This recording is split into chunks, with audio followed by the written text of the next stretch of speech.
A láthatatlan tánc. Utazás a fizikai kinetika világába. Szia! Üdvözöllek a NetTanár csatornán. Mai epizódunk témája a modern fizika egyik legmélyebb és legátfogóbb területe. Hogyan viselkednek az anyag legapróbb építőkövei, amikor nincsenek egyensúlyban? Hogyan áramlik a hő? Miért vezeti a réz az elektromosságot?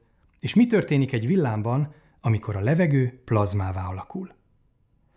Lev Davidovich Landau és Jevgenyi Mihajlovics Lifshitz Fizikai kinetika című monumentális műve alapján mutatom be ezt a lenyűgöző világot, amely az elméleti fizika 10 kötetből álló sorozatának koronája. Mielőtt kezdünk, egy apróság.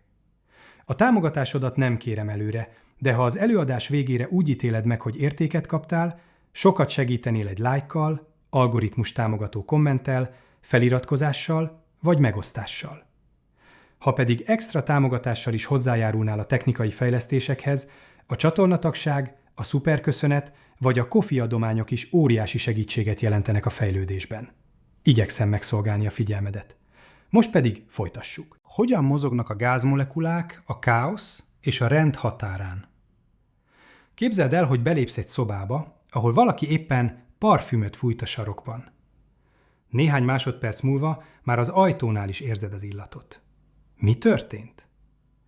A parfüm molekulái, ezek az apró, szemmel láthatatlan részecskék elkezdtek vándorolni a levegőben. De hogyan tudnak eljutni A pontból B pontba, amikor közben milliárdnyi más molekulával ütköznek? Ez a kérdés évszázadokon át foglalkoztatta a fizikusokat, amíg Ludwig Boltzmann a 19. század végén meg nem alkotta a kinetikus gázelmélet alapjait. Boltzmann felismerte, hogy bár egyetlen molekula pályáját lehetetlen követni a számtalan ütközés miatt, a molekulák összességének viselkedése mégis megjósolható. Statisztikai módszerekkel. A Boltzmann-egyenlet, amelyet Landau és Lifshitz művének első fejezete tárgyal, nem más, mint egy matematikai recept arra, hogyan változik a molekulák eloszlása a térben és sebességben az idő múlásával. Képzeld úgy, mint egy hatalmas könyvelést. Minden pillanatban nyilvántartjuk, hány molekula van adott helyen, adott sebességgel, és az egyenlet megmondja, hogyan változik ez a nyilvántartás az ütközések és a szabad mozgás hatására. De mi is az az eloszlás függvény? Gondolj egy zsúfolt metróállomásra reggel 8-kor. Ha fényképet készítenél felülről, látnád, hogy bizonyos helyeken sűrűbben állnak az emberek, máshol ritkábban. Az eloszlás függvény pontosan ezt írja le a molekulák esetében, csak nem csak a helyet, hanem a sebességet is figyelembe veszi. Egyes molekulák lassan mozognak, mások száguldanak, és az eloszlás függvény megmondja, melyik típusból mennyi van. A Boltzmann-egyenlet 3 főtagból áll, és mindegyik egy-egy fizikai folyamatot ír le. Az első tag a szabad áramlást ragadja meg. A molekulák egyenes vonalú mozgását ütközések között. A második tag a külső erőtereket veszi figyelembe. Gravitációt, elektromos teret, amelyek eltérítik a molekulák pályáját. A harmadik tag, az úgynevezett ütközési integrál, a legbonyolultabb. Ez írja le, mi történik, amikor két molekula összeütközik. Az ütközési integrál Landau és Lifshitz tárgyalásában kétféle folyamatot foglal magában. Egyrészt a veszteség, azok a molekulák, amelyek adott sebességről elszóródnak más sebességekre. Másrészt a nyereség, azok, amelyek más sebességekről éppen az adott sebességre szóródnak. Az egyensúly akkor áll be, amikor ez a két folyamat kiegyenlíti egymást. A Boltzmann-egyenlet szépsége abban rejlik, hogy összeköti a mikroszkópikus világot a makroszkópikussal. Az egyenletből levezethetők a mindennapi tapasztalataink, a hővezetés, a viszkozitás, a diffúzió. Amikor a radiátor felmelegíti a szobát, vagy amikor a méz lassan folyik a kanáról, mindez a molekulák láthatatlan táncának következménye, és a Boltzmann-egyenlet ennek a táncnak a koreográfiája.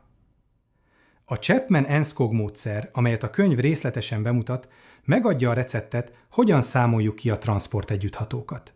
A hővezetési együtthatót, a viszkozitást, a molekuláris tulajdonságokból. A módszer lényege, hogy az eloszlás függvényt az egyensúlyi Maxwell eloszlás kis perturbációjaként kezeljük. Ez a kis eltérés az, ami a makroszkópikus áramlásokat létrehozza. Különösen érdekes a könyv tárgyalása a ritkított gázokról, amikor a molekulák szabad úthossza összevethető a rendszer méretével. Ilyenkor a kontinuum leírás összeomlik, és a teljes kinetikus egyenlet szükséges. Ez a helyzet áll fenn például az űrhajók visszatérésekor a légkörbe, vagy a mikro- és nanoméretű eszközökben. Mit árul el egy gáz entrópiája az idő múlásáról? Most érkezünk a fizika egyik legmélyebb és legvitatottabb kérdéséhez. Boltzmann nem elégedett meg azzal, hogy leírta a molekulák mozgását. Be akarta bizonyítani, hogy a természet törvényei szükségszerűen a rendezetlenség növekedése felé hajtják a világot. Az úgynevezett H-tétel, amelyet Landau és Lifshitz gondosan tárgyal, kimondja, hogy egy zárt rendszerben az entrópia, vagyis a rendezetlenség mértéke az idő múlásával növekszik, amíg el nem éri a maximumát az egyensúlyi állapotban. Ez a matematikai bizonyítás volt az első, amely kapcsolatot teremtett a mikroszkopikus dinamika és a termodinamika második főtétele között. De hogyan is értsük ezt? Gondolj egy doboz kártyára, amelyet gondosan pakoltál sorrendbe. Minden szín együtt, minden szám növekvő sorrendben. Ha most elkezded a dobozt rázni, a kártyák összekeverednek. Minél tovább rázod, annál valószínűtlenebb, hogy véletlenül visszaáll az eredeti sorrend. Az entrópia növekedése pontosan ezt a folyamatot írja le. A rendezett állapotok statisztikailag ritka kivételek a rendetlenek tengerében. Boltzmann H-függvénye, amelyet eredetileg E-vel jelölt, és csak később kapta a H jelölést, az eloszlás függvényből számított mennyiség. Ha az eloszlás függvényt megszorozzuk a logaritmusával, és integráljuk az összes sebességre, megkapjuk a H értékét. Ez a mennyiség az egyensúlyi Maxwell eloszlásnál minimális, és az entrópia negatívjával arányos. Boltzmann bizonyítása elegáns. Megmutatta, hogy az ütközési integrál szerkezete miatt a H-függvény időbeli deriváltja soha nem lehet pozitív. Más szóval, H csak csökkenhet, vagy állandó maradhat. Soha nem nőhet. Ez pontosan a második főtétel állítása. Az entrópia soha nem csökkenhet egy zárt rendszerben. Boltzmann kortársai azonban nem hagyták szó nélkül. Johann Loschmidt rámutatott egy látszólagos ellentmondásra. Ha Newton törvényei időben megfordíthatók, vagyis ha egy film visszafelé lejátszva is érvényes fizikát mutat, akkor hogyan lehet, hogy az entrópia mindig csak nő? Miért nem látunk soha összetörött poharat magától összerakódni? Ez volt a híres reverzibilitási paradoxon. Ha minden molekuláris mozgás megfordítható, akkor a rendszernek vissza kellene térnie a kiindulási állapotába, és ez az entrópia csökkenését jelenteni. Ernst Zermelo még ennél is továbbment. Poincaré visszatérési tétele alapján érvel. Egy véges, zárt rendszer végül visszatér tetszőlegesen közel a kezdeti állapotához, ha elég sokáig várunk. Tehát az entrópiának időnként csökkennie kell, ellentmondva a H-tételnek. A válasz, amelyet Boltzmann fokozatosan tisztázott, meglepő mélységeket tárt fel. Az irreverzibilitás nem a mozgástörvényekből fakad, hanem a kezdeti feltételekből és a valószínűségekből. Igen, elméletileg lehetséges, hogy egy pohár magától összerakódik. De ennek valószínűsége olyan elképzelhetetlenül kicsi, hogy az univerzum teljes élettartama alatt sem várható. Boltzmann bevezette a molekuláris káosz hipotézisét. Feltételezzük, hogy az ütközés előtt a molekulák sebességei nem korrelálnak egymással. Ez a látszólag ártatlan feltevés az, ami megtöri az időszimmetriát. Ha az ütközés után a sebességek korreláltá válnak, de előtte nem, akkor van egy kitüntetett időirány. Ahogy Roger Penrose, a Nobel-díjas fizikus megfogalmazta, az igazi rejtély nem az, hogy az entrópia nő, hanem az, hogy miért volt valaha olyan alacsony. Az univerzum egy rendkívül speciális, alacsony entrópiájú állapotban kezdődött. Ez a kozmológiai kezdeti feltétel, amelyet egyelőre nem tudunk megmagyarázni. A modern kutatások, köztük Cedric Villani Fields-érmes matematikus munkái a nem lineáris esetre is kiterjesztették a Landau-csillapítás és az entrópia növekedés matematikai megalapozását.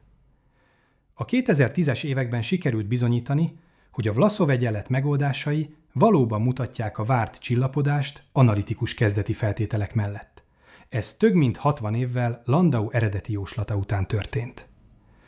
Joel Lebowitz, a Rutgers Egyetem fizikusa sokat tett azért, hogy Boltzmann eredeti gondolatait modern formában tisztázza.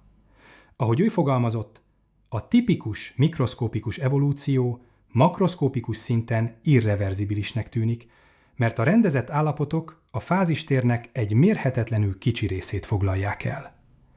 Nem az a csoda, hogy az entrópia nő. Az a csoda, hogy az univerzum nem maximális entrópiájú állapotban született.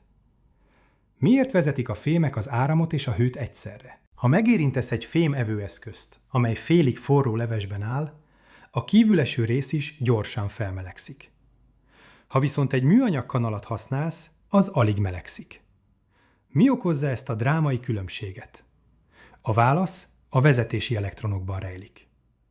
A fémekben az atomok külső elektronjai nem kötődnek szorosan egyetlen atomhoz sem, hanem szabadon vándorolnak a kristályrágyban, mint egy gáz a szobában. Ezek a szabad elektronok szállítják mind az elektromos áramot, mind a hőt. Paul Drude, német fizikus, 1900-ban javasolta először az elektronok gázmodelljét a fémekre. Az elképzelés zseniálisan egyszerű volt.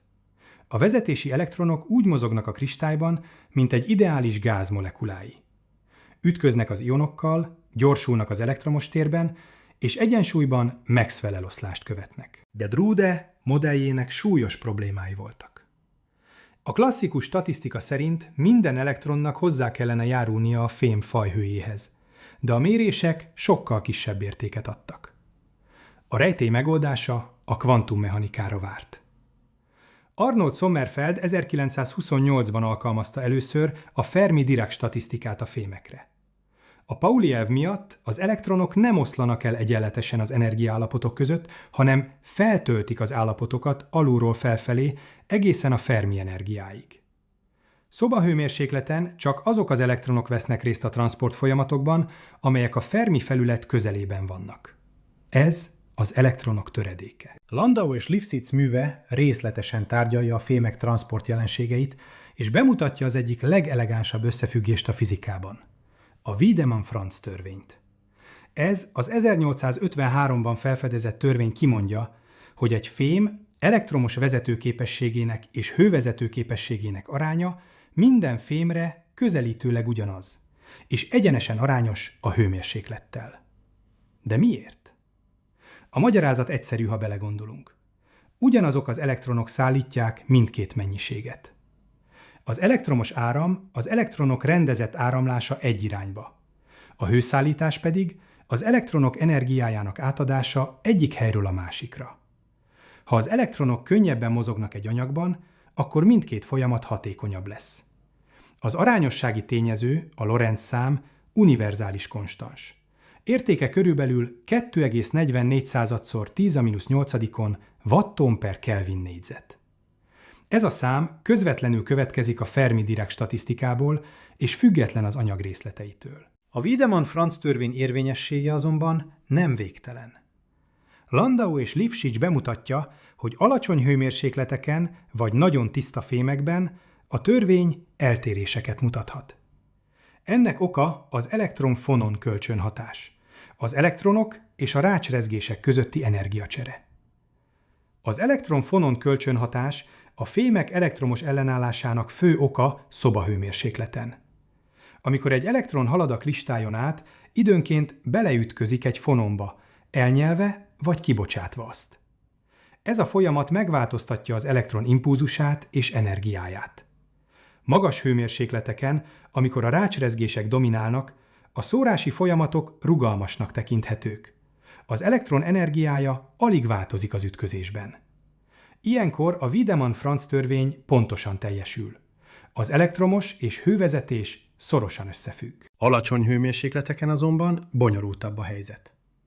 A hőmérséklet csökkenésével a fononok száma csökken, és a szórási folyamatok jellege is változik. Az Umklapp folyamatok, amelyeknél az elektron kvázimozgás mennyisége a Brillouin zóna határán átfordul, kulcsszerepet játszanak. Ma már tudjuk, hogy az úgynevezett umklap folyamatok kulcs szerepet játszanak az elektromos ellenállás hőmérséklet függésében. Magas hőmérsékleteken az ellenállás a hőmérséklettel arányosan nő, míg nagyon alacsony hőmérsékleteken a maradék ellenállás a szennyezőktől és kristályhibáktól függ. A maradék ellenállás az az ellenállás, amely 0 Kelvin fokon is megmarad, az anyag tisztaságának mércéje. Minél kevesebb szennyeződés és kristályhiba, annál kisebb a maradék ellenállás. Az ultratiszta fémekben a szabad úthoz centimétereket is elérhet alacsony hőmérsékleten. Landau és Lifshitz tárgyalja a galvanomágneses jelenségeket is, az elektromos és mágneses hatások együttes megjelenését. A Hall-effektus, amelyet Edwin Hall fedezett fel 1879-ben, a legismertebb ilyen jelenség. Ha egy áramjárta vezetőt mágneses térbe helyezünk, az áramra merőleges irányban feszültség jelenik meg. A Hall-effektus mérése lehetővé teszi a töltéshordozók sűrűségének és előjelének meghatározását. Meglepő módon egyes fémekben, mint az alumínium vagy a cink, a Hall feszültség előjele ellentétes a várt értékkel. Úgy viselkednek, mintha pozitív töltések szállítanák az áramot. Ez a lyukvezetés jelensége, amely a fémes sávszerkezetből következik. A könyv részletesen tárgyalja az anomális skin-effektust is. Normál körülmények között az elektromágneses hullámok csak a fém felületébe hatolnak be. A behatolási mélység a skin mélység. De ha a szabad úthossz nagyobb a skin mélységnél, az elektronok kilógnak a skin rétegből, és a jelenség anomálissá válik. Az anomális skin-effektus megértése kulcsfontosságú a nagyfrekvenciás áramkörök és mikrohullámú eszközök tervezésében. Hogyan viselkedik a negyedik halmazállapot? A legtöbben 3 halmazállapotot ismerünk az iskolából. Szilárd, folyékony és gáznemű. De létezik egy negyedik is, amely az univerzum anyagának túlnyomó részét alkotja. A plazma. Mi is a plazma? Képzelj el egy gázt, amelyet olyan forrón hevítesz, hogy az atomok elektronjai leszakadnak a magokról. Ami marad, az ionok és szabad elektronok keveréke. Egy elektromosan töltött közeg, amely egészen másképp viselkedik, mint a hétköznapi gázok. Landau és Lifshitz művének jelentős része a plazma fizikának szentelt, és nem véletlenül. A plazma nem csak a csillagokban és a napban található, hanem a villámokban, a neonlámpákban és, ami ma különösen fontos, a fúziós reaktorokban is. Valójában az univerzum látható anyagának több mint 99%-a plazma állapotban van. A plazma viselkedésének leírásához a Boltzmann-egyenlet módosított változatát kell használnunk, amelyet Vlasov-egyenletnek nevezünk. A lényeges különbség az, hogy míg egy közönséges gázban a molekulák csak közvetlen ütközéskor hatnak egymásra, a plazmában a töltött részecskék távolról elektromágneses erőkkel is kölcsönhatnak. Ez az önkonzisztens tér fogalmához vezet. Minden részecske hozzájárul az elektromágneses térhez, amely aztán visszahat minden részecskére. Ez a távoli kölcsönhatás alapvetően megváltoztatja a plazma dinamikáját. Míg egy közönséges gázban a részecskék többnyire egyenes vonalban mozognak az ütközések között, a plazmában minden részecske folyamatosan érzi az összes többi részecske hatását. A Coulomb-erő lassan csökken a távolsággal, az erő a távolság négyzetével fordítottan arányos. Ezért a távoli részecskék együttes hatása nem hanyagolható el. A plazma egyik legfontosabb jellemzője a plazmafrekvencia, amelyet Landau és Lifshitz részletesen tárgyal. Ez az a jellegzetes rezgési frekvencia, amellyel a plazmában az elektronok a töltéssűrűség ingadozásokra reagálnak. Ha egy ponton az elektronok eltávolodnak az egyensúlyi helyzetükből, a keletkező pozitív töltéstöbblet visszahúzza őket. De a tehetetlenségük miatt túllendülnek, és oszcilláció kezdődik. A plazmafrekvencia az elektronsűrűség négyzetgyökével arányos. Sűrű plazmában az oszcilláció gyorsabb, mert több elektron vesz részt benne, és a visszaállító erő is nagyobb. A nap koronájában a plazmafrekvencia néhány 100 MHz, míg a Föld ionoszférájában néhány megahertz körüli. Ha a külső elektromágneses hullámok frekvenciája a plazmafrekvenciánál kisebb, A plazma átlátszatlan lesz. A hullámok visszaverődnek róla. A plazma elektronjai követni tudják a hullám rezgését, és letiltják a terjedését. Ez magyarázza, miért ver vissza a Föld ionoszférája bizonyos rádióhullámokat, lehetővé téve a távoli rádiózást és a rövid hullámú kommunikációt. A Debye-hossz a plazma másik alapvető jellemzője. Ez az a távolság, amelyen belül egy töltés hatása leárnyékolódik a környező ellentétes töltésű részecskék által. Ha egy pozitív töltést helyezünk a plazmába, az elektronok felhalmozódnak körülötte, árnyékolva az elektromos terét. A Debye-hosszon túl a töltés hatása exponenciálisan lecseng. A Debye-hossz értéke jellemzően milliméter és centiméter nagyságrendű a laboratóriumi plazmákban, de lehet sokkal kisebb vagy nagyobb más körülmények között. A fúziós reaktorokban mikrométer nagyságrendű, míg a galaxisközi térben akár fényévekben mérhető. A plazmát akkor tekinthetjük valódi plazmának, ha a Debye gömbben, a Debye-hossz sugarú gömbben nagyon sok részecske található. Ez a plazma paraméter. Ha nagy, akkor a kollektív viselkedés dominál, és a Vlasov-egyenlet jó közelítés. Ha kicsi, akkor az egyedi ütközések fontossá válnak, és vissza kell térnünk a Boltzmann-egyenlethez. Miért csillapodik el egy hullám ütközések nélkül? Most érkezünk a mű egyik legcsodálatosabb fejezetéhez, amely Landau nevéhez fűződő felfedezést tárgyal. Az ütközésmentes csillapítás. Képzeld el, hogy egy tóba követ dobsz. A hullámok elindulnak, majd fokozatosan elhalnak. De miért? A hétköznapi tapasztalat szerint a viszkozitás, az anyag belső surlódása nyeli el a hullám energiáját. De mi történik egy plazmában, ahol az ütközések olyan ritkák, hogy gyakorlatilag elhanyagolhatók? Landau 1946-ban megdöbbentő választ adott.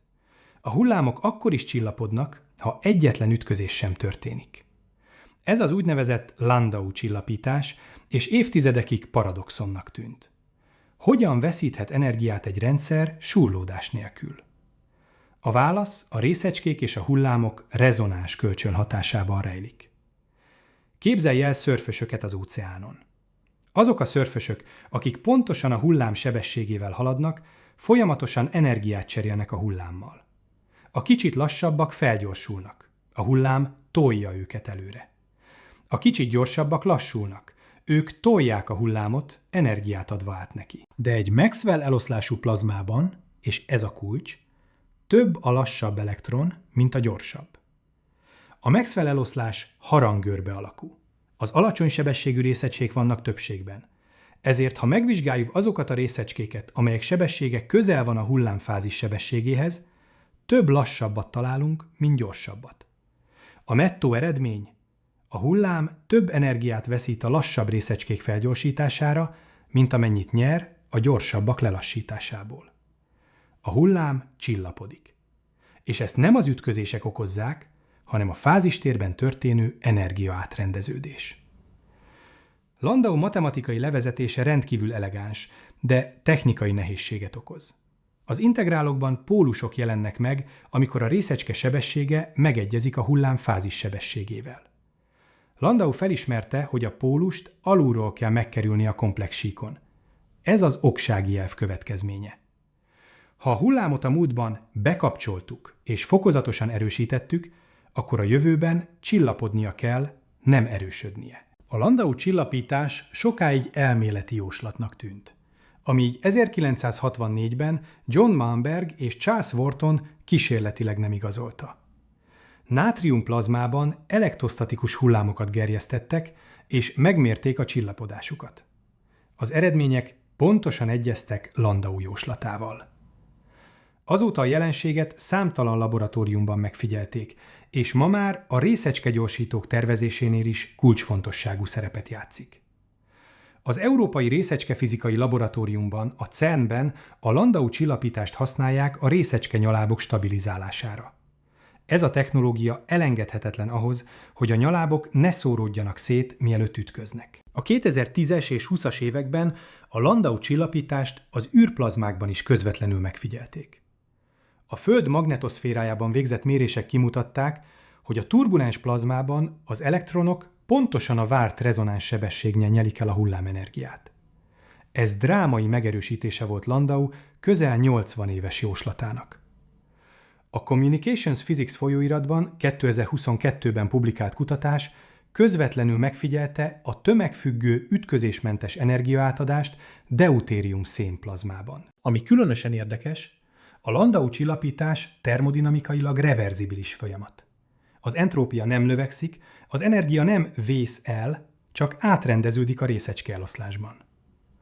Ha valahogy vissza tudnánk fordítani az összes részecske mozgását, a hullám újra megjelenne. Bizonyos értelemben ez az információ szétszóródása a fázistérben, nem pedig valódi disszipáció. Ezt a plazma visszhang jelensége bizonyítja. Megfelelő körülmények között a látszólag elcsillapodott oszcilláció átmenetileg visszatérhet. Mikor válik instabilá egy rendszer? A fizikai rendszerek többsége egyensúlyra törekszik. De mi történik, ha az egyensúly instabil? Ha egy kis zavar nem csillapodik el, hanem felerősödik. Landau és Lifshitz műve külön fejezetet szentel az instabilitások elméletének, és ez a téma messze túlmutat az elméleti érdekességen. A plazma instabilitások megértése kulcsfontosságú a fúziós energia megvalósításához. Az instabilitás lényege egyszerű. Ha egy rendszert kismértékben megzavarunk, a zavar két dolgot tehet. Vagy lecsillapodik és visszaáll az egyensúly, ez a stabil eset, vagy felerősödik, és a rendszer végleg elhagyja az eredeti állapotot. Ez az instabil eset. A határeset, amikor a zavar sem nem nő, sem nem csökken, a marginálisan stabil állapot. Az egyik legegyszerűbb instabilitás a nyaláb instabilitás. Képzelj el egy elektronsugarat, amely áthalad egy nyugvó plazmán. Ha a nyaláb sebessége meghaladja a plazma termikus sebességét, a nyaláb és a plazma között rezonáns kölcsönhatás jöhet létre, amely exponenciálisan növekvő oszcillációkhoz vezet. A nyaláb energiája átadódik a plazmahullámoknak, és a rendszer felrobban. A diszperziós reláció, amely összekapcsolja a hullámok frekvenciáját és hullámszámát, kulcs szerepet játszik az instabilitások elemzésében. Stabil rendszerben a frekvencia valós szám minden valós hullámszámra. Instabil rendszerben a frekvencia komplex részt kap. A képzetes rész az exponenciális növekedés vagy csökkenés sebességét adja meg. Az instabilitások két fő típusa, az abszolút és a konvektív instabilitás. Az abszolút instabilitás a tér minden pontján növekszik az időben. Ez a veszélyesebb eset. A konvektív instabilitás viszont csak egy irányba terjed, mint egy hullám, és a kiinduló pontnál végül lecsendesedik. Egy folyón lefelé sodródó veszélyes örvény konvektív instabilitás. Veszélyes, de elmúlik. Egy helyben növekvő árvíz abszolút instabilitás. Amíg meg nem állítják, folyamatosan rosszabb lesz. A könyv részletesen tárgyalja a két hullámú kölcsönhatást is. Ha két oszcillációs ág energiája közel van egymáshoz, a gyenge csatolás instabilitáshoz vezethet. Ez akkor fordul elő, amikor az egyik ág frekvenciája valós részben közel van a másikéhoz, de a csoportsebességük ellentétes előjelű. Ilyenkor a két ág összekapcsolódik, és az egyensúlyi állapot instabilá válik. A fúziós reaktorokban, mint az épülő Nemzetközi Termonukleáris Kísérleti Reaktor, az ITER, az instabilitások kontrollja az egyik legnagyobb kihívás. A több mint 33 ország együttműködésével épülő ITER tokamakban a plazmát mágneses térrel tartják össze, de a plazma hajlamos kitörni instabilitások formájában. A tokamak plazmájában sokféle instabilitás létezhet. A kink instabilitás a plazmaoszlop egészét érinti. Az oszlop kígyószerűen meghajlik. A tearing instabilitás a mágneses térszerkezetet bontja meg, mágneses szigeteket képezve. A ballooning instabilitás a plazma külső oldalán jelentkezik, ahol a mágneses tér görbülete kedvezőtlen. A 2025 tavaszán befejezett központi szolenoid, a világ legnagyobb és legerősebb pulzáló szupravezető mágnesrendszere éppen ezeket a problémákat hivatott kezelni. A közel 3000 tonnás mágnesrendszer létrehozza azt a láthatatlan ketrecet, amely 150 millió fokos hőmérsékleten tartja a plazmát, 10-szer forróbban, mint a nap magja. Az ITER 2025 áprilisában újabb mérföldkövet ért el. Az első vákuumtartály szektort behelyezték a tokamak gödörbe, a tervezetnél 3 héttel korábban. A projekt új ütemterve szerint a deutérium-deutérium plazmaműveletek 2035-ben kezdődnek, a deutérium-trícium fúzió pedig 2039-ben. Bár ez később van, mint az eredeti tervek, a kutatók optimisták. A privát szektortól származó 7 milliárd dollárnyi befektetés és a 45 tagú Fusion Industry Association mutatja, hogy a fúziós energia iránti érdeklődés soha nem volt nagyobb. A West Tokamak, amely az ITER helyszínének közelében a franciaországi Cadarasban működik, 2025 elején új plazmabezárási rekordot állított fel. 1000 másodpercig, több mint 16 percig fenntartott plazmát. Ez az eredmény kulcsfontosságú az ITER előkészítésében, hiszen a hosszú idejű stabil üzemelés az egyik legnagyobb kihívás. Hogyan terjed a hő a kristályokban? A fémektől eltérően a szigetelőkben nincsenek szabad elektronok. Hogyan vezetik mégis a hőt ezek az anyagok? A válasz a fononokban rejlik. A fononok a kristályrács kollektív rezgései, hullámok, amelyek végigfutnak az anyagon, mint a szél a búzamezőn. Ezek a rezgések hordozzák a hőenergiát a szigetelőkben. De mi is pontosan egy fonon? A kristályban az atomok nem állnak mozdulatlanul, hanem folyamatosan rezegnek az egyensúlyi helyzetük körül. Ezek a rezgések nem függetlenek. Ha egy atom elmozdul, a szomszédai is reagálnak. A rezgések kollektív módusai, a normál módusok, a fononok. A fononok sok szempontból úgy viselkednek, mint a részecskék. Van energiájuk, impulzusuk, és ütközhetnek egymással. A kvantummechanika nyelvén a fononok a kristályrács rezgéseinek kvantumai, hasonlóan ahhoz, ahogy a fotonok az elektromágneses tér kvantumai. Landau és Lipszik részletesen tárgyalja a fononok transzportegyenletét és a hővezetés mechanizmusát. A kulcskérdés: mi korlátozza a fononok szabad úthosszát? Magas hőmérsékleteken a fononok egymással ütköznek. Ez az anharmonikus kölcsönhatás következménye.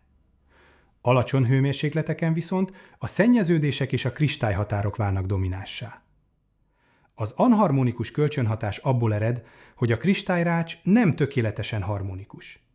Az atomok közötti erő nem pontosan arányos az elmozdulással. Ez lehetővé teszi, hogy a fononok kölcsönhassanak egymással. Egyik fonon elbomolhat kettővé, vagy két fonon egyesülhet egyé. A fonon-fonon ütközések között különösen fontosak az umklapp folyamatok. Ezekben a folyamatokban a résztvevő fononok kvázimozgás mennyiségének összege átlépi a Brillouin-zóna határát, és visszaugrik a zóna másik oldalára. Ez teszi lehetővé, hogy a kristály ténylegesen ellenálljon a hőáramnak. Normál folyamatokkal a mozgásmennyiség megmaradna, és a hőáram nem csillapodna. A szigetelők hővezető képességének hőmérsékletfüggése jellegzetes mintázatot mutat. Nagyon alacsony hőmérsékleteken, ahol kevés fonon van, a hővezető képesség a hőmérséklet harmadik hatványával nő. Ez azért van, mert a fonon sűrűség a hőmérséklet harmadik hatványával nő, és a szabad úthossz gyakorlatilag a kristálymérettel egyenlő. Ahogy emelkedik a hőmérséklet, egyre több fonon gerjesztődik, és végül a fonon-fonon ütközések válnak dominánssá. A Döbby hőmérséklet felett a hővezető képesség csökkenni kezd, tipikusan a hőmérséklet első hatványával fordítottan arányosan. Ez az umklapp limitált tartomány. Érdekes, hogy bizonyos anyagok, mint a gyémánt, kivételesen jó hővezetők, annak ellenére, hogy szigetelők. A gyémánt kristályrácsának merevsége és a szénatomok kis tömege olyan magas fononfrekvenciákat eredményez, amelyek csökkentik a fonon-fonon szórást. A gyémánt hővezető képessége 5-ször nagyobb, mint a rézé, és ez elektronok nélkül történik. A könyv tárgyalja a hanghullámok elnyelését is a szigetelőkben. Ha a hullámhossz sokkal nagyobb, mint a fonon szabad úthossza, a közeg folytonos közegként viselkedik, és a klasszikus viszkozitás és hővezetés írja le a csillapodást. Ha a hullámhossz összemérhető a szabad úthosszal, a kinetikus leírás szükséges, és az abszorpció frekvencia függése bonyolultabbá válik. Miben különböznek a kvantumfolyadékok minden mástól? Eddig klasszikus rendszerekről beszéltünk, ahol a kvantummechanika legfeljebb a háttérben munkálkodott. De mi történik, ha a hőmérséklet annyira lecsökken, hogy a kvantumeffektusok dominánssá válnak? A kvantumfolyadékok, mint a szuprafolyékony hélium, egészen más viselkedést mutatnak, mint bármi, amivel a hétköznapi életben találkozunk. Landau és Lipszig bemutatja a Fermi folyadékok és Bose folyadékok transzportegyenleteit, amelyek a kvázirészecskék nyelvén íródnak. De mi is az a kvázirésecske? A szilárd testekben és folyadékokban a részecskék erősen kölcsönhatnak egymással, nem kezelhetők függetlenül. Landau zseniális felismerése az volt, hogy bár az alapvető részecskék erősen korreláltak, a rendszer gerjesztései, kis perturbációk az alapállapot körül sokszor viselkedhetnek majdnem független részecskékként. Ezek a kvázirészecskék. A Fermi folyadékokban, mint a normál fémek vezetési elektronjai, vagy a hélium-3, a kvázirészecskék fermionok. Fermi-Dirac statisztikát követnek, és engedelmeskednek a Pauli elvnek. Landau Fermi folyadék elmélete megmutatta, hogy egy erősen kölcsönható elektronrendszer alacsony hőmérsékleteken úgy viselkedik, mint egy gyengén kölcsönható kvázirészecskék gáza. A Pauli elv korlátozza a szórási folyamatokat a Fermi folyadékokban. Egy elektron csak olyan állapotba szóródhat, amely nincs már elfoglalva, és alacsony hőmérsékleten majdnem minden állapot foglalt a Fermi felület alatt. Ez drámaian csökkenti a szórási rátát. Az elektronok szabad úthossza a hőmérséklet csökkenésével négyzetesen nő. Miért négyzetesen? Gondolj bele! Egy elektron a Fermi felületnél csak azokkal az elektronokkal ütközhet, amelyek szintén a Fermi felület közelében vannak, mert csak oda szóródhatnak, ahol üres állapotok vannak. A Fermi felület közelében levő elektronok száma arányos a hőmérséklettel. De a végállapotok száma is arányos a hőmérséklettel. Így az ütközési ráta a hőmérséklet négyzetével arányos.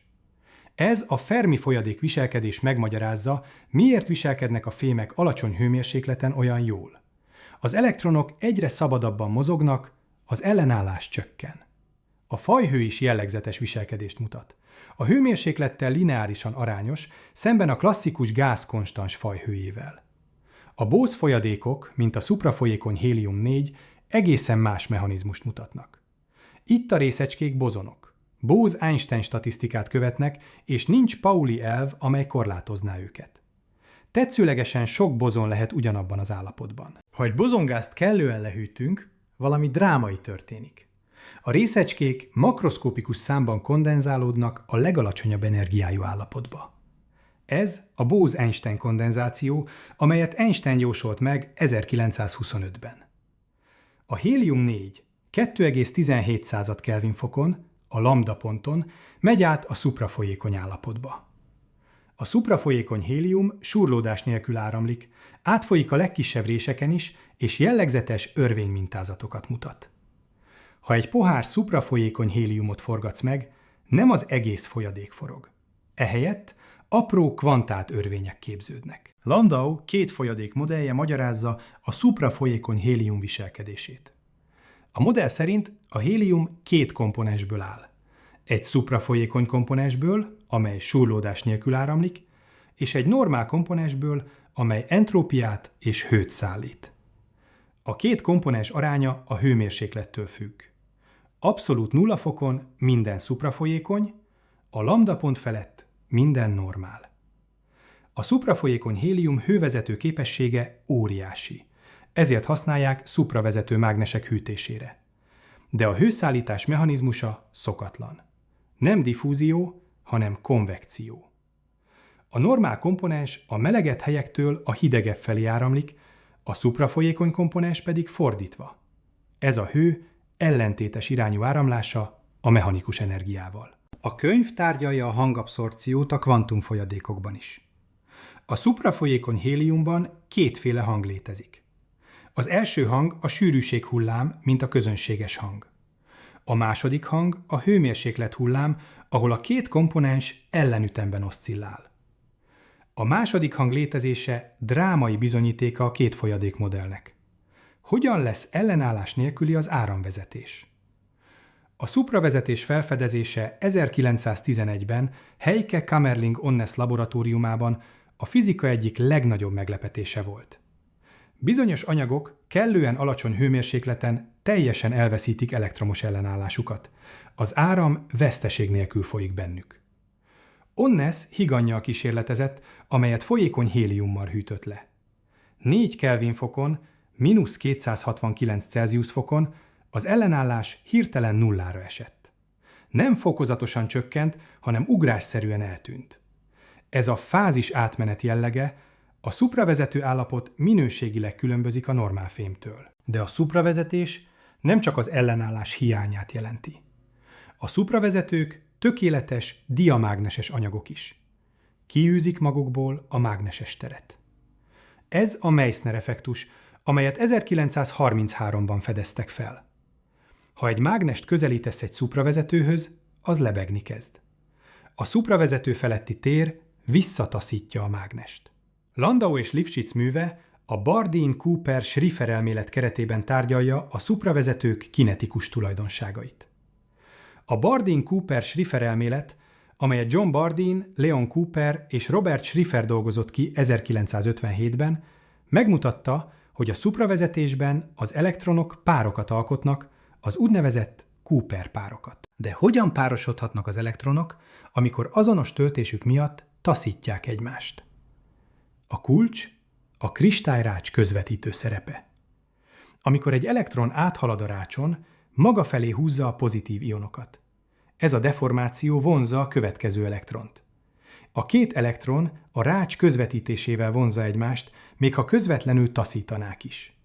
Ez a közvetett vonzás rendkívül gyenge, de alacsony hőmérsékleten elég erős ahhoz, hogy összetartsa a Cooper-párokat. A párok kötési energiája, a szupravezetőrés jellemzően néhány millielektron volt. Ezred annyira az atomok kötési energiájának. A Cooper-párok bozonként viselkednek, és mind ugyanabba a kvantumállapotba kondenzálódnak. Ez a Bose-Einstein kondenzáció teszi lehetővé, hogy a párok szuprafolyékonyan mozogjanak, ellenállás nélkül áramoljanak a kristályon keresztül. A szupravezető résenergia, a Cooper-párok felszakításához szükséges energia kulcs szerepet játszik a nagyfrekvenciás tulajdonságokban. Ha az elektromágneses sugárzás energiája kisebb a résenergiánál, a szupravezető nem nyeli el, tökéletesen átlátszó lesz. Ha nagyobb, a Cooper-párok felszakadnak, és a szupravezető normál fémként viselkedik. Landau és Lifshitz részletesen levezeti a szupravezetők válaszfüggvényét elektromágneses terekre. A levezetés a Matsubara-féle képzetes idős formalizmussal történik, amely elegánsan kezeli a véges hőmérsékletű problémákat. Az eredmény? A szupravezető válasza éles törést mutat a résfrekvenciánál. A szupravezető hővezető képessége is jellegzetes viselkedést mutat. Alacsony hőmérsékleten, ahol kevés gerjesztett kvázirészecske van, a hővezető képesség exponenciálisan kicsi. A hő a kvázirészecskék, a felszakított Cooper-párok elektronjai és lyukai révén terjed, és ezek száma exponenciálisan csökken a hőmérséklettel. Landau és Lifshitz művének megírása óta a szupravezetés területén forradalmi változások történtek. 1986-ban Georg Bednorz és Karl Müller felfedezték a nagy temperatúrás szupravezetőket. Réz-oxid alapú kerámiákat, amelyek folyékony nitrogén hőmérsékletén is szupravezetnek. Az itrium-bárium rézoxid 92 Kelvin fokon válik szupravezetővé. Ez az első anyag, amely a nitrogén forráspontja felett is szupravezet. A kuprát szupravezetők mechanizmusa mind a mai napig vitatárgya. A Bardeen-Cooper-Schrieffer elmélet fonon közvetített párképződése nem tűnik elegendőnek a magas kritikus hőmérséklet magyarázatához. Valószínűleg mágneses fluktuációk is szerepet játszanak, de a teljes kép még hiányzik. A 2020-as évek kutatásai a hidrogéngazdav anyagokra összpontosítanak. A hidrogén-szulfid 203 Kelvin fokon, -70 Celsius fokon szupravezet. Igaz, extrém nyomás alatt, mintegy 1,5 millió atmoszférán. A lantánhidrid még magasabb kritikus hőmérsékletet mutat, 250 Kelvin, ami már csak -23 Celsius fok. A 2025-ös év egyik áttörése volt, hogy a Max Planck Intézet kutatói közvetlenül mérték a szupravezetőrés energiáját ezekben a hidrid szupravezetőkben, alagút spektroszkópiával megerősítve a Bardeen-Cooper-Schrieffer mechanizmus működését. Mihail Jeremecsev, a nagynyomású szupravezetés kutatás úttörője, aki sajnos 2024. novemberében elhunyt, ezt a munkát nevezte a hidrid szupravezetés legfontosabb eredményének a hidrogén-szulfid felfedezése óta. A szobahőmérsékletű szupravezetés továbbra is a fizika szent grálja marad. A 2023-as LK99 botrány, amikor dél-koreai kutatók állítólag szobahőmérsékletű szupravezetőt találtak, végül nem igazolódott. A megfigyelt jelenségeket a réz-szulfid szennyeződés mágneses tulajdonságai okozták. De a kutatások folytatódnak. A nikkel-át szupravezetők stabilizálása normál nyomáson, amelyet a Stanford Egyetem és a Stanfordi Lineáris Gyorsító Központ, a SLAC kutatói értek el 2025 elején, új utakat nyithat a megértéshez. Ezek az anyagok kémiailag hasonlítanak a kuprátokra, de a szupravezetéshez eddig extrém nyomás kellett.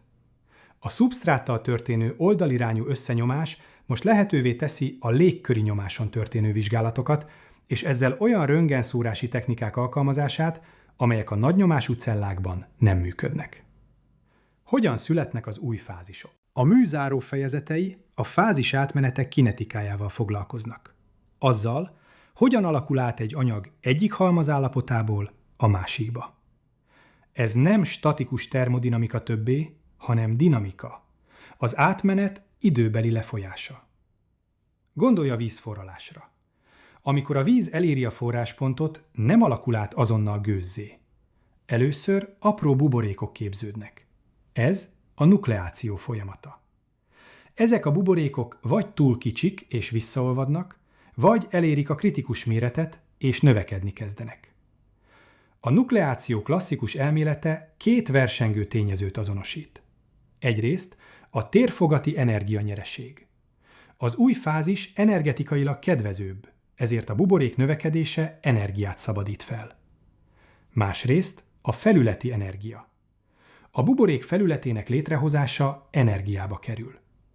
Kis buborékoknál a felületi energia dominál, ezért instabilak. Nagy buborékoknál a térfogati nyereség győz, ezért nőnek tovább. A kritikus sugár az, ahol a két hatás egyensúlyban van. A kritikus sugár alatti buborékok visszaolvadnak, a felettiek növekednek. A nukleációs ráta, az időegységenként képződő kritikus méretű buborékok száma exponenciálisan függ a túlhűtéstől vagy túlhevítéstől. Landau és Lifshitz részletesen tárgyalja az elsőrendű fázisátmenetek kinetikáját. A nukleáció sebessége exponenciálisan függ a túlhűtéstől vagy túlhevítéstől, ezért lehetséges a vizet fagyáspontja alá hűteni anélkül, hogy megfagyna, amíg valami meg nem zavarja. A túlhűtött víz metastabil állapotban van, bármikor megfagyhat, de ehhez nukleációs mag kell. A koalescencia, a buborékok vagy cseppek összeolvadása szintén fontos kinetikus folyamat. A nagyobb buborékok felfalják a kisebbeket, ami jellegzetes időfüggéshez vezet a méreteloszlásban. Ez az Ostwald-érés mechanizmusa, amelyet a fémötvözetek öregedésétől kezdve a felhőképződésig számos jelenség magyaráz. Az Ostwald-érés lényege. A kisebb buborékok felületi energiája magasabb, ezért a gőznyomásuk is nagyobb. A nagyobb buborékok elszívják a gőzt a kisebbektől, amelyek összezsugorodnak és eltűnnek. Az átlagos buborék méret az idő 1/3 hatványával nő. Ez a Lifshitz-Sliozov törvény. A másodrendű fázisátmeneteknél, mint a ferromágneses átmenet, a rendparaméter folyamatosan változik. Nincs nukleáció, nincs látens hő. Az átmenet simán történik. De a kritikus pont közelében a rendszer skálainvariánssá válik. A fluktuációk minden hozskálán megjelennek. A kritikus levassulás jelensége különösen érdekes. A kritikus pont közelében a rendszer válaszideje divergál. A fluktuációk egyre lassabban relaxálnak. Ez a dinamikai kritikus viselkedés, amelyet a dinamikai kritikus exponensek írnak le. Landau és Lipszig tárgyalja a szuprafolyékony hélium viselkedését a lambda pont közelében is. A hélium-4 2,17 Kelvin fokon másodrendű fázisátmeneten megy át. Szuprafolyadékká válik. A kritikus viselkedés itt is megjelenik. A hővezető képesség divergál, a viszkozitás nullára csökken. A fázisátmenetek kinetikája ma is aktív kutatási terület. A modern elméletek, mint a Kibble-Zurek mechanizmus azt vizsgálják, mi történik, ha gyorsan hűtünk át egy fázisátmeneten. A válasz? Topológiai hibák képződnek, örvények, doménfalak, kozmikus húrok analógiai. Ezek a hibák a kritikus lelassulás következményei. A rendszer nem tud elég gyorsan reagálni a változó körülményekre. A fizikai kinetika, ahogy Landau és Lipszig bemutatta, nem egyszerűen egy fejezet a fizikatankönyvekben. Ez az a híd, amely összeköti a mikroszkópikus törvényeket a makroszkópikus tapasztalattal. Minden egyes leheletünk, minden égő csillag, minden működő elektronikus eszköz mögött ott rejlik ez az elmélet. A részecskék láthatatlan tánca, amelyet végül sikerült megértenünk. Landau és Lipschitz műve 1979-ben jelent meg, de időtállósága figyelemre méltó. Az alapelvek, a Boltzmann-egyenlet, a Landau-csillapítás, a transzportjelenségek elmélete ma is a fizika alappillérei. Az azóta eltelt évtizedek nem cáfolták, hanem gazdagították és kiterjesztették ezeket az eredményeket. A fúziós energiától a kvantumszámítógépekig, a napszéltől a szupravezető hálózatokig mindenhol ott találjuk a fizikai kinetika kézjegyét. És talán ez Landau és Lipschitz legnagyobb öröksége. Megmutatták, hogy a természet legbonyolultabb jelenségei is megérthetők, ha kellő türelemmel és matematikai eszköztárral közelítünk hozzájuk. Köszönöm, hogy végignézted ezt az előadást. Ha tetszett, kérlek hagyd ott a lájkodat és írj egy kommentet. Ezzel sokat segítesz a csatorna fejlődésében. Ha rendszeresen szeretnél ilyen tartalmakat látni, iratkozz fel és kattints a csengő ikonra. A csatornatagság és a Ko-fi támogatások pedig lehetővé teszik, hogy egyre jobb minőségű videókat készítsek. Találkozzunk a következő videóban. Addig is maradj kíváncsi, és fedezd fel a világ csodáit!